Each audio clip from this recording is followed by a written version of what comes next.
Welcome to this video on the principles of star-delta transformation in electrical installations. The star-delta transformer connects two distinct winding systems. The primary star winding takes high voltage in, and the secondary delta winding steps the voltage down. Looking at the primary winding anatomy, the finish ends of the three windings tie together to form a common neutral point, N. This neutral point is crucial for system grounding. For the secondary winding anatomy, the windings connect end-to-end in a closed loop.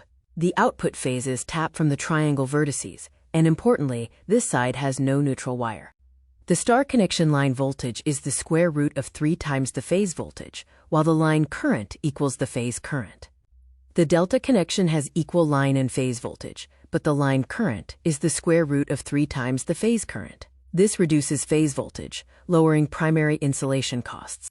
When converting a network from star to delta, these equations are used to determine the equivalent delta resistances R_AB, R_BC, and R_CA from the star resistances R_A, R_B, and R_C. Conversely, for delta to star network conversion, these formulas calculate the equivalent star resistances R_A, R_B, and R_C based on the delta resistances.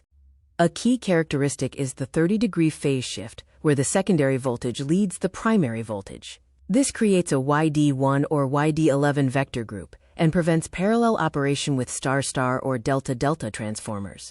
Star-delta configuration offers third-harmonic suppression. The delta loop traps third-harmonic currents, preventing wave distortion in the downstream power grid. System stability advantages include neutral availability on the primary side for grounding, cost efficiency due to lower insulation requirements, and load balancing via the secondary delta loop. Real-world applications are found in transmission substations to step down bulk voltages and in industrial plants to feed stable power to large loads. Note that it doesn't feed residential 230-volt systems. The star-delta configuration is the ultimate step-down solution, effectively balancing high voltage cost efficiency with superior power quality.